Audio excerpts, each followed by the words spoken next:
Well, it's the Gallop TV Preview Show for Thursday, the 29th of June, where we race at Turffontein. We're on the inside track. They got 9 races carded. And with no racing on Wednesday at Hollywoodbets Kenilworth, well, I think that racegoers and punters will be vying for this race meeting leading up to Saturday, the Hollywoodbets Durban July day. So it'll be Thursday and then Friday and then the big one. Well, as always, Alistair Cohen online to join us for this race meeting at Turffontein.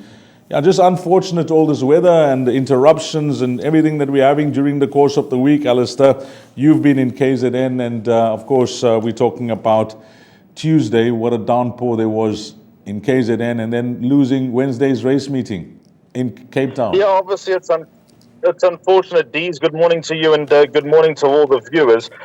Yeah, just very, very weird. And obviously the Friday meeting for Fairview's already moved to the Poly as well. So what it does do, I mean, there is a silver lining here. It's going to make everyone a lot more hungry, yes, for Thursday. Yes, for Friday, but especially for the big one on Saturday for the Hollywoodbets Durban July. I think with the lack of racing, a few extra shekels in the pocket, the start of the month, big carryovers, obviously world-class racing. There's definitely a silver lining here. So I think when it comes to Kenilworth, to Hollywoodbets Kenilworth, I think when I was down there on Saturday, I think the word was out if there was any more rain, they'd be in a bit of trouble. That track has taken a pounding from all the rain that Cape Town's experienced over the last couple of months. But yeah, let's go. We're looking forward to finishing off June because we all know what starts July. 100%. Let's get into it. Race number 1, 11:25. It's over 1,200 meters. This is the Work Riders Maiden Plate for fillies and mares. Doesn't form part of the exotics at the time of recording. Number 7 is a scratching. So we got 10 runners that go to post. Just looking at the betting, Hollywoodbets, horses in single figures. Number 1, 5-1. 2 is a 6-1 shot. And then the shortest price horse on the day does come up in this race, Alistair, the daughter of Vercingetorix, number 9, Nira, who's at 4-10. I mean, pricing this 2-year-old up at 4-10 just tells you what the fixed odds betting market think of the field. Yeah, she should win. Dees, the daughter of Vercingetorix, related to a few successful runners trained by Ashley Fortune. Siyabonga Mthembu takes the ride on the Turffontein inside track, nicely drawn in gate 5. There looks to be a lot of pace with number 9, Niera, and with the track running fast. I think there's certainly a lot more in her favour than anyone else. When you start thinking that Together Again and Southern Style stand out as dangers, and they were well beaten by Jasiri last time, and that form line needs a lot to convince me. I think that this is just an ideal way to start the day. The scratching of number 7, Bassanuts and Ray Vane, I think opens the door even further, and I'll be surprised that number 9, Nira, doesn't kick off. It's a shallow race. You know, all these other horses that have been around the block for a reason. Very hard to beat the pod favourite, number 9, Nira. Even though it's not part of the exotics, I think it's just a way to build a little bit more of a kitty. Have an extra couple of rounds to play the bar, which is my suggested bet, PA, pick 6 and jackpots. Is it an Ashley Fortune exacta, or would you be including number 2 for that second spot? I'd race Nira home with number 2, Together Again, Dees, because obviously on the run to Jasiri, Together Again has got 2.5 lengths to play with. Together Again's a good mover down to the start, by the way. When she turned the corner, when she ran third on the 11th of May, I presented the VAR, and I actually liked the way she went down. I'm not sure whether she always looks very well going down to the start, but the point is I think that she's showing enough to suggest that she'll win a race this winter. So I think that she'll get closest to number 9, Nira, but I'm not for one moment making a case for her to beat Nira. Nira will have to have a very bad day to get beaten. 9 by 2 and then possibly 1 if you want to play it safe. It'll cost you 2 rand that exact. I think you will get a return on your investment. 9 by 1 and 2 could be the way to go. On to race number 2. This is a juvenile plate over 1,450 meters. And here, this is the way they're betting. Number 1, Kayoma at 9-2, 2 at 7-1, 3 at 18-10. The first timer from the Mike de Cox stable at 6-1. That's horse number 4. And then 5 is a 22-10 shot. I think let's begin with Red Bomber. Johan Janssen van Vieren's run. I don't know what happened last time out behind Lucky Lad, but in that gold medallion, he's obviously a horse that's better than that.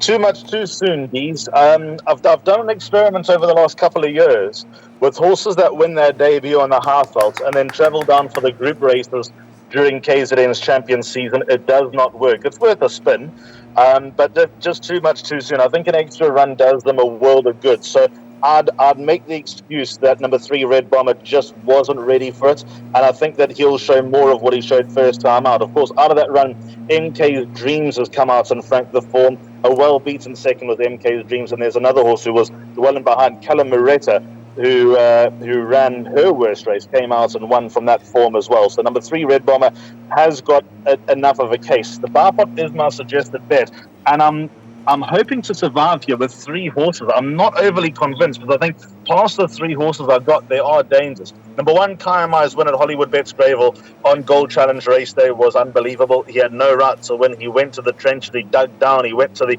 absolute ends to the tank to run down those horses. I don't know about the strength of the form, but what I saw was impressive, and if he can do that once, he can do that again. And then I think number 2 Prince of Green is held in high regard by Paul Matchett. His win last time in a maiden juvenile plate has been very well franked. White Pearl, I think, could be the biggest danger to Mrs. Geriatrics on Saturday in the Golden Slipper. There was a horse in there as well called My Soulmate who absolutely trotted up at Turffontein just over a week ago. Blinkers go on to Prince of Green. I reckon it's more of an experiment than a solution with number 2 Prince of Green, because I think that he's going to be targeting the Grade 1 on Gold Cup Day. So I'd definitely keep an eye on number 2 Prince of Green. 1, 2 and 3 my numbers. 5 Hotter Ruby banging at the door. Could be shrewd of Sean Terry to put the apprentice Sosibo on to take extra weight off the back. And number 6 RV League, even though I don't think he can win on the Turffontein inside track over 1450, the way Let's Go Now won at the Val on Tuesday, franking RV League's form was encouraging. So 1, 2 and 3 with 5 and 6 horses that I respect, and obviously watch the betting on number 4 Festival of Magic. I know nothing, but he's well enough bred to suggest that there might be something there. I think this could be a form line to follow. Just listening to Alistair's comments, looks like some very nice young horses here. And this is over 1,450 meters. Good luck in the first leg of that bar pot. The place accumulator starts in race number 3. 12:25 is when you need to get your bets on. It's over 1,200 meters. This is the way they're betting. Hollywoodbets number 4 at, well, quartered. I've mentioned that that other horse was the shortest price horse on the day. Well, this horse pips him by 0.5 of a point. This is 35 to 100 or 3.5 to 10. Number 4, Barbaresco. Number 5, no, that's not in the betting. We move along to number 6, No Place Like Home at 4 to 1. And then we get these updates, morning updates from Hollywoodbets. There's only one runner that's been supported anti-post, and from big odds, number 8, Runaway Bomb, from 12 to 1 into 8 to 1. So, another short favorite, Alistair, Barbaresco, number 4. A banker in the bipot and the place accumulator, or we need to, maybe play for a result here? Geez, I'm in a quandary here because I've bankered him in the bar pots and I will banker him in the place accumulator. But what niggles me, first of all, the support to number 8, Runaway Bomb. We know what Tony Peter gets up to. And Underworld, of course, won the feature race at Hollywoodbets Kenilworth on Saturday. Not impossible, although he'll need to improve. And number 6, No Place Like Home, the half-brother to Zapatilis and the full brother to Shoemaker. Go watch that last run, even though it was 84 days ago, and I think he might just veer on the side of needing the run. And Candace Dawson, of course, won that race, but I'm under no illusions that had No Place Like Home had a bit more luck, he gets right in there. He was beaten 2 lengths. Had he had a clear passage, he runs alongside the winner in the second horse being Hotter Ruby, who runs a race earlier. But number 4, Barbaresco is held in very, very high esteem. He was expected to beat Sandringham Summit last time. Sandringham Summit's a very nice horse. I think the runs are going to bring Barbaresco along. I think that he's not the finished article yet. I have to agree with the betting that is pretty much an accurate reflection of his chances. I'm banking him in the bar pot and place accumulator, but I'm just uneasy about these 2 horses, No Place Like Home and Runaway Bomb. I'd be disappointed if Barbaresco gets beaten, but he's no racing certainty. He's a good thing in the bar pot and PA, though. I'm happy to report, in my opinion. I just, This was Barbaresque. I mean, I just want to shed some light. Basically, you would have had a look at the form lines, but just for our viewers out there. That first starts, there have been 11 runners in total, no winners, but there have been 8 places, so that's great. That last start, I know that, that horse, Sandringham Summit, did come run second to Jerusalem Rain from the Ashley Fortune stable, and then we saw King Raoul come out to win. I think it was on Tuesday. So that form line's looking bright. And then you go to No Place Like Home, and that last start, 15 runners in total, no winners, but they've been places, around 8 places or so. So, these two horses, whilst their form lines don't jump off the page, especially if you go and look them up, they just seem like they're in the right race to fight this out. I think they're in the right type of waters here, Dees. I'm uneasy about this race. I think the price is a bit too short about Barbaresco, but I also, with that said, think it's a fair price because of just the profile that he carries. You're right about the strength of the form. Very interesting. Very, very interesting. I'll be watching this race with close interest at the sales. Because this horse, Launch Code, if you look up his form lines, he possibly has the best form lines in the race. But let's see what happens here. I'm just like Alistair. This is a race that I'll be watching with keen interest. Race number 4 starts off the Pick 6, 2,000 meters. Merit rated 68 handicap. The way they're betting, number 2 at 5-2. Number 3 at 8-1. 4 at 3-1. 7 at 6-1. 9 is a 5-1 shot. And then it is 10-1 and better the balance. Yeah, I just wrote here help because that's what we need to try and narrow this down. This looks very difficult, Alistair, to possibly even include 3 horses in the PA. I've gone with 2 horses in my bar pot, D's. It is not a good race at all. The scratching number 5, Lebetcho, helps a bit. Note Keegan DeMello will not be riding at Turffontein on Thursday. I don't know who's going to ride number 4, Wonderworld. But Wonderworld's win at the Val last time, even though the horse who franked that form was a horse called Every Cloud. And the third horse did nothing. Williamson's done nothing. There's enough there with number 4, Wonderworld, to suggest that he's in the right race.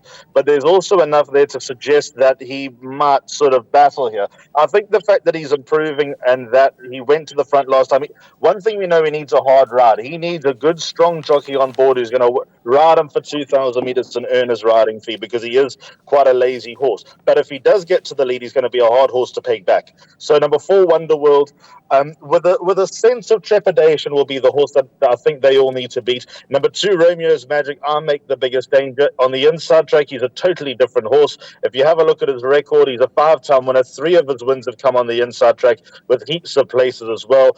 Brett Warren has kicked him in the right type of company. Samango Kamalo takes a ride, which I think is eye-catching. He's won on the Son of Elusive Fort before. So I'll be disappointed if one of the 2 don't make the first 2 in the bar pot, and I'll be very disappointed if Wonderworld is not in the, I'm going to say in the first 4, but I'm probably short-changing him there.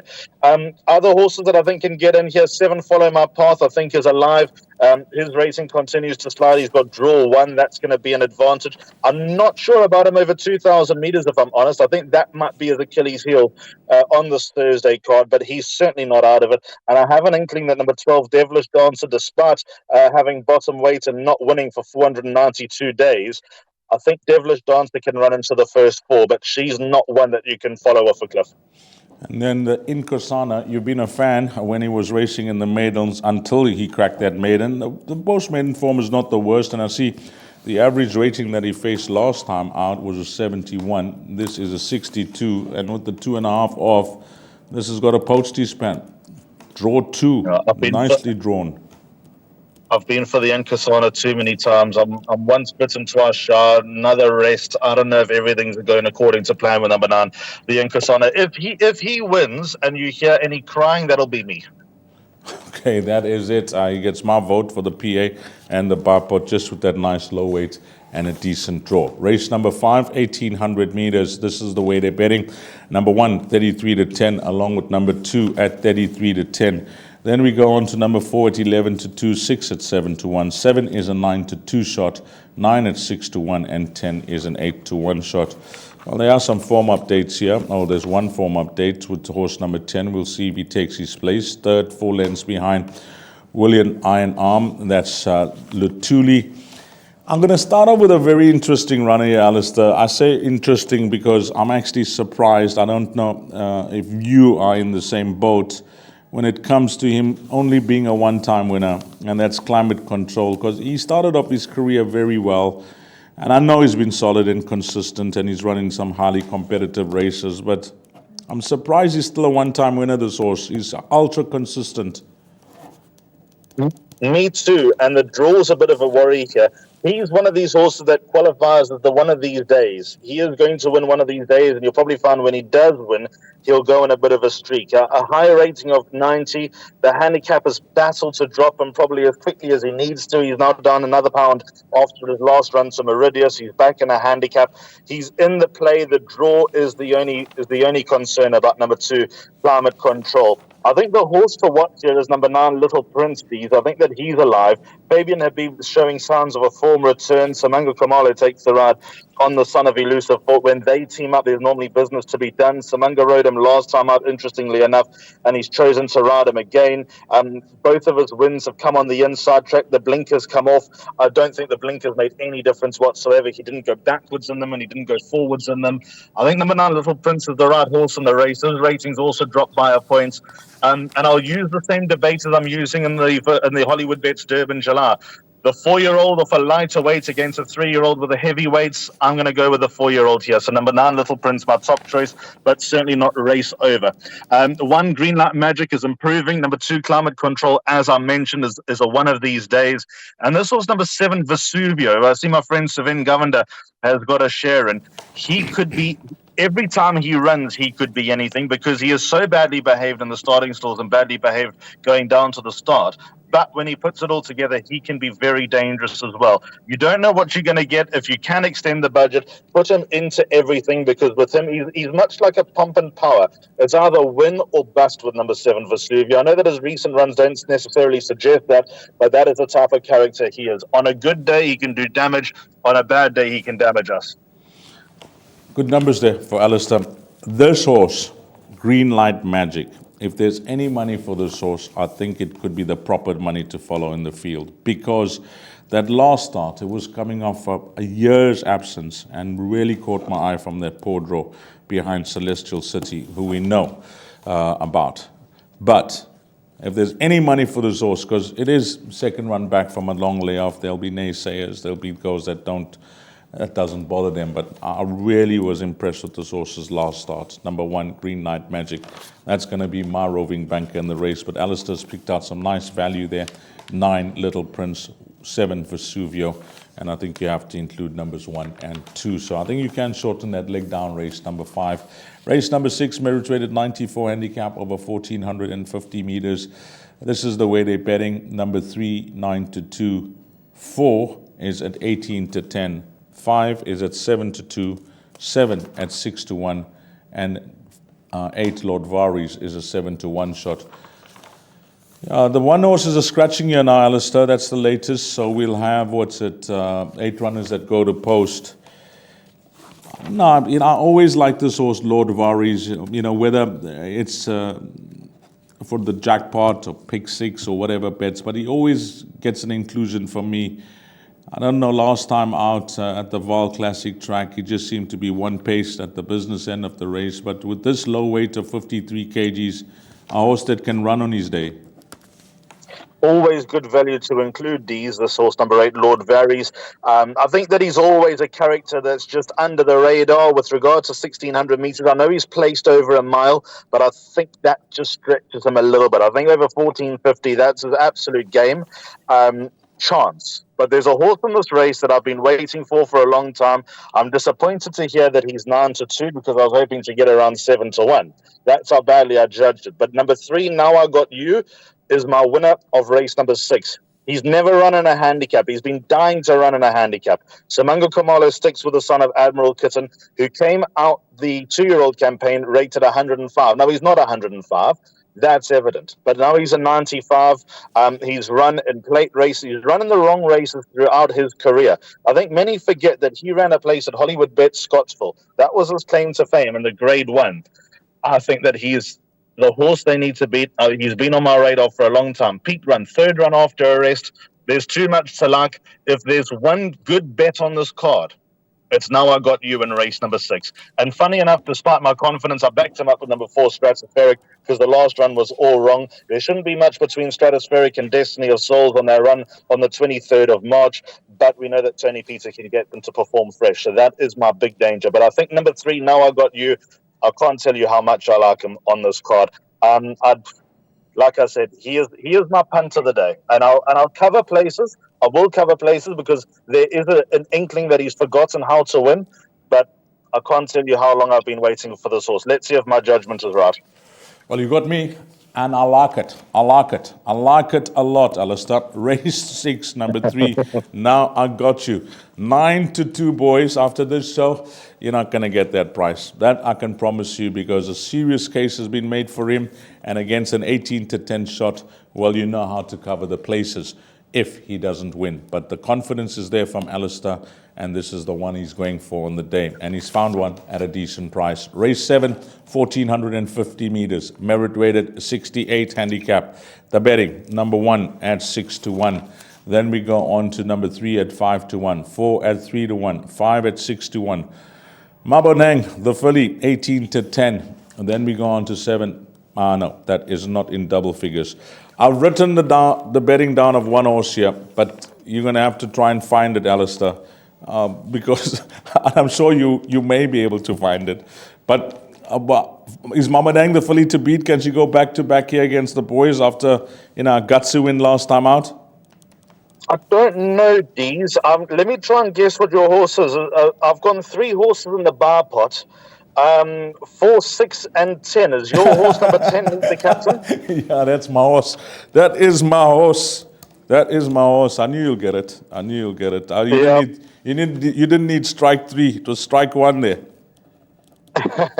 So Meet the Captain is on my radar because the way she stayed on at the Val last time, I called that race. Nothing, absolutely nothing won on the outside of the track that day. She got closer. She was low flying at the end. She was the best finisher, and she was a tad unlucky. And it was the last race in the day. And as I was leaving the commentary box, I walked past Stephen Moffat and the son Anthony Moffat, and they were crying crocodile tears that this horse was on the wrong side of the track. They think she would have won. So, you can interpret that as, was she a winner without a penalty? She's 1 kg under sufferance. You can't go mad about a horse that hasn't won in 633 days, but you got to like what you saw last time, and this race won't take much winning. 6 Maboneng obviously beat Gregor McGregor last time. I think it was more down to Samango Kamala than Maboneng that she won. Gregor McGregor came out and won that form. He ran on Tuesday to Gregor McGregor, but he does not stay the trip that he ran on Tuesday. He'll be back to the drawing board. And then number 4, Back to Basics. I know that he got £7 for the win, but he won with consummate ease last time. Pila Sunday early now takes the ride for Paul Matchett. He might be a win or 2 ahead of the handicapper, number 4, Back to Basics, just on what I saw last time out. So even though it's a complex race and there's no nailed-on guarantees here, I think between the 3 horses, 4, 6, and 10, I think that we'll survive that leg of the bar pot. But there's a few in here that are lurking around as chances. Now I got you. Race 6, Meet the Captain, race 7, 92.5-1. That is it. That is the play to bank the cash and get some money rolling into Hollywoodbets on Saturday. Wow, wouldn't that be something? 92.5, you're not going to get hurt. 92.5, guys. That is going to be the play. We'll repeat it at the end of the show. But we're on to race number 8, 1,450 meters, merit rated 82 handicap. The betting, number 1 at 4-1. Then we go on to number 3 at 8-1, 4 at 6-1, 5 is a 5-1 shot, 8-1, number 8, and number 9 is at 6-1, and 10 is at 5-1. Yeah, we like some horses. We've narrowed the races down. I think this is where we can let that budget go a bit wider, and possibly include as many as possible here, Alistair. Although, when you pull out the form line of Running Rifles, then you start getting excited that even though the horse is carrying top weight of 61 kgs, he could certainly go back-to-back on the strength of his form line. Just get me out here, Dees, because there's a case you can make for a lot of these horses. The form line of Running Rifles tick. Set to go has been looking for a 1450 on the inside track since Candace got him. Tick. I think he's got a place chance. I'm going to leave number 3, Bloomington, because he's my top choice. 4, She's a Rainbow, winning from the worst of the draws on the classic track last time. Tick. Sir Yaverman, blistering pace. Don't know if he'll get the trip, though, so I much prefer the stable companion. 6, Elusive Swan, can run his races. 7, Silent War, scratched. 8, Save the Queen, I think will need the run. 9, See an Enemy, hold in high regard, probably need the run. 10, Mia Fiore, going through the divisions. When I say going through the divisions, she's turning out to be good value for money. And number 11, Mescal, knocking on the door. But I like Bloomington. D's back on the inside track. All 4 of his wins have come on the inside track. If he doesn't win on the inside track, he's not too far away. Muzi Yeni on board. The draw is a worry. I will confess the draw is a worry. Will come in one place, though, comes into 9. It helps a little bit, doesn't help a lot.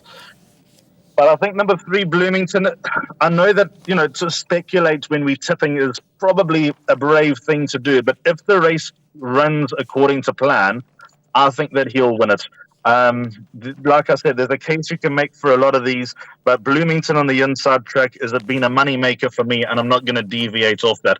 In the pick 6, you'll need a few horses. You'll need 1, 2, 3, 4, and 10, probably 11 as well. So yeah, stretch the budget there.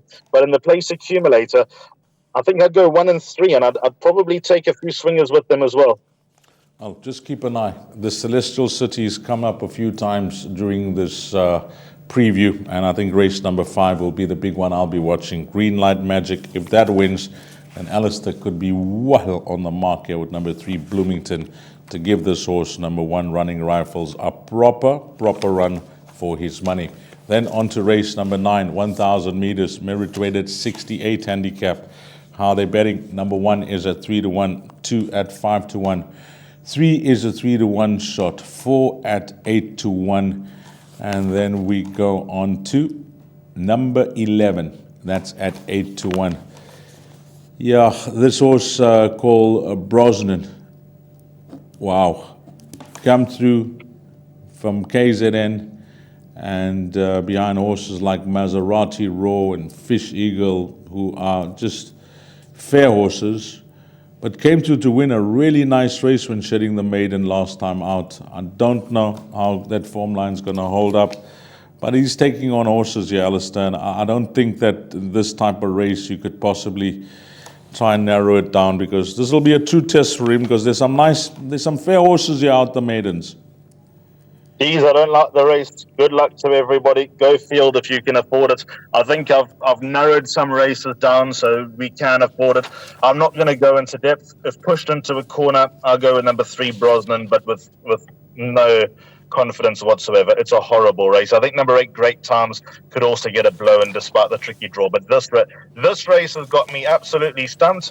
And I think I did my hard work in the first 8 races. So I'll be sitting back with field in the pick 6, shouting home Smelting or something ridiculous. I think so. I think you don't have to say much there, because the way you've played it earlier on, boom, bang, the field there, if things arrive, I'm just gonna page back a bit. I'm not gonna go with those odds-on shots in the beginning, in the first half of the meeting. I just want to do a nice précis of what's been done thus far. Let's just go. Race number 5. Yeah, I like that horse's value, but Alistair picked out Little Prince there. Number 9 in race number 5. That's trading at 6-1. I like Green Light Magic. That's at 33-10. But we both have respect for number 2, Climate Control and Vesuvio. Then on to race number 6. Well, this is the play. The play at 9-2. Race 6, number 3. Now I got you. 9-2, boys. That's not going to last. Really like the comments from Alistair, but he has a lot of respect for Stratospheric. That is the top one, so you can cover with the places there. Race number 7, well, we found one here. At 16-1, guys. We normally give the single figure, but that's also at 16-1. Both Alistair and I think that could be serious value based on the luckless of a run last time out. 16-1, you can even go the places there. And then the 8th race, well, we'll keep an eye on race number 5. Bloomington could be the play at 8-1, as Alistair mentioned, loves the course, and he could be the play there if things work out from the draw. That's at 8-1. So, a lot of value being found. Alistair, have you given a bet for the show? Yep, the bar pot is my bet. For what it's worth, and blowing my own trumpet is not something I enjoy doing, but the jackpot I tipped for the Vaal on Tuesday arrived. It was a 480 Rand perm, and it paid 2,500, I think. So Luck. that was another good day. Tops. So the bar pot starts in race number 2 on this Thursday at 5 to 12. 1, 2, and 3, Kaya, my Prince of Green and Red Bomber, in a race that I'm a little bit dubious about. By banker 4, Barbaresco, I think that he's too short, but I can't see him missing the first 2. But 2 and 4, Romeo's Magic and Wonderworld. Then I've gone 1, 2, 7, and 9 in race number 5. Greenlight Magic, Climate Control, Vesuvio, and Little Prince. By 3 and 4, Now I Got You in Stratospheric. But as you mentioned, that is the play of the day. Now I Got You. And the final leg, 4, 6, and 10. And I think that the money maker there is to include 4 and 10 in all the bets and the exactas, trifectas, quartets, and you won't go wrong. Thanks a lot, Alistair. Previewing Turffontein Inside Track the Thursday, the 29th of June. Thanks to Alistair Cohen. Thanks to the entire team at Gallop TV and to you, the racing fan. Wish you all the best. Hopefully it turns out to be a wonderful day for you. And if those value horses arrived, well, it is going to be a big day. From myself, Dees Dynan, until we meet again, you take care. Salani Gosle.